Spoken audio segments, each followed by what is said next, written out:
today let's talk about the Obi-Wan Disney Plus lightsaber.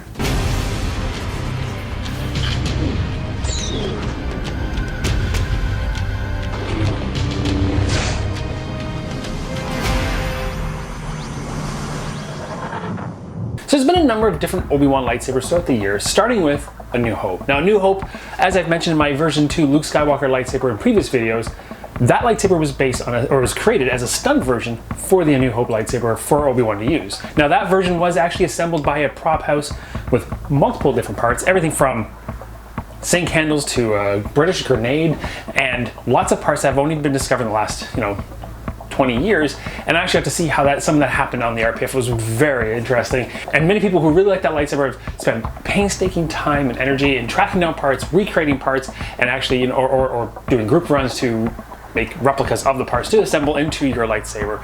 The Obi-Wan lightsaber is one of the ones that I've really enjoyed, mainly because unlike the other lightsabers in the original trilogy, which were pretty much a flash unit that had some grips put on it and something put in the clamp, it actually was assembled and created. Now, rumor goes, or history goes, that after they had finished A New Hope, they returned the lightsaber to the prop house, as was per what happened back then, and no one really knew what was going to happen with it, to which it was probably disassembled, put back in part bins, etc., and kind of just gone.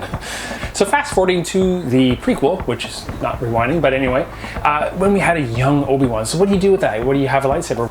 Well, they didn't want to just kind of come up with the lightsabers right away. They kind of wanted to make some of the props and costumes from the original trilogy be kind of more earned. So there was a big box of lightsabers to choose from, and Ewan McGregor picked this one. Now this one was really interesting because it actually has a few number of details that are very similar to that original one, but was still very unique to the prequels and had pretty much no details really, except for very evocative details to the original New Hope one, and that's just the way it was for that. But and this one is one of my favorite designs as well. Now we're just going to skip over just to Revenge of the Sith, where we finally had a prequel version of that A New Hope lightsaber. It was slimmer, it was more slender, it had different details, changed some of the more Earth-like transistors to something a little bit more designy with like a little cog and whatnot, and it had a very distinctive prequel vision of the lightsaber. Now they also did this with the Anakin Skywalker lightsaber when they had this from this. Now, when you're looking at the Graflex versus a Anakin lightsaber, there's a number of things to note, mainly that this was a hardware part, this has very functionality to it. This was a Roman's lightsaber, Graflex flash unit, so it has functional buttons, the bunny ears and everything, and it can actually function that way, in which it added all the details. Whereas the Anakin one, all the details are reminiscent of this one, so they were replicating this. And they did the same thing with the Obi-Wan, mainly for the same reasons. It's not a collection of found parts, it's now a lightsaber. It's now a fully functional or a fully designed item, and that's where they went with it. Which that brings us to the Disney Plus show. Now what they did was very interesting for the Obi-Wan lightsaber, not for the Anakin Luke one, where Obi-Wan was going into the desert and he opened up the chest with his and Anakin's lightsaber in it. However, Anakin's is completely transformed into a Graflex lightsaber, which links up with the trilogy, but his doesn't quite do that, which has been really interesting. What they look like they've done is they've taken the base model of his lightsaber from Revenge of the Sith and taken the emitter from A New Hope and put it on there. Now there's a lot of conjecture about where those parts came from, whether it was a Master Replica's lightsaber that they then put a new emitter on it from another build or whatnot. Jury's still out from what I can tell online. However, that's what they did. And then Roman's Props decided to make that version and came out with this. Now I love this. This is one of the reasons I haven't had the other versions or have them to show here today, is because I never really found a version of either of those that I really, really liked. And I always really wanted to do the New Hope Obi-Wan, but just never really pursued it. And when this one came out, I decided I really like this. Plus, the Disney Plus show really reinforced why I like this, because it is a nice bridge between the prequels and the original trilogy, and this also does that. Now this is much more weathered from the Revenge of the Sith version, which those movies had very little weathering. It was much more cleaner than the original trilogy, so this really does bridge that. Roman did an extremely amazing job on this. Again, as I mentioned, from the emitter down, it's pretty much the Revenge of the Sith, which he'd already made several different runs of, and they're all very well done.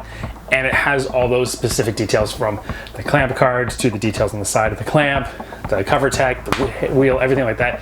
Everything's great. And of course, he's also done a number of A New Hope kits to which you can make your own version of the A New Hope lightsaber. So for this, it was kind of like a no-brainer for him to do, but I really like how it all came together. It has pretty much every detail you'd want on it. It can be made to have electronics. I will not go that route. As I've mentioned in my other videos, it's not something I really do. But I really, really like this. The only thing I really don't like about it is in a manufacturing decision, they didn't do actual copper for the neck and for this little bit down here. They did do brass and ended up painting it. So it will not tarnish and weather the same as a brass detail would. So that's a little unfortunate. It is something I may upgrade in the future because otherwise I really like this. It feels great in the hands. It has a good connection. I really enjoyed the Disney Plus show. So this really helped kind of bring that home. Plus, it's really cool to have an Obi-Wan lightsaber on there, especially in comparison to the V2 lightsaber. So I may do a video in the future showing the two of them together and how they kind of relate, because it is kind of neat to have a couple graphics lightsabers, a couple prequel lightsabers, and then this one and the Luke V2 just kind of look really cool side by side. It's really cool. If you guys have any questions about this lightsaber, definitely ask me down in the comments below. There'll be a link in the description where you can get your own. As far as I know, Romans is doing ongoing runs of this. There's another run upcoming, as far as I'm aware, and it's well worth it if you're looking for a nice, sturdy lightsaber. And if you want to add electronics, put a NeoPixel in it, whatever, you can definitely go forth and do that.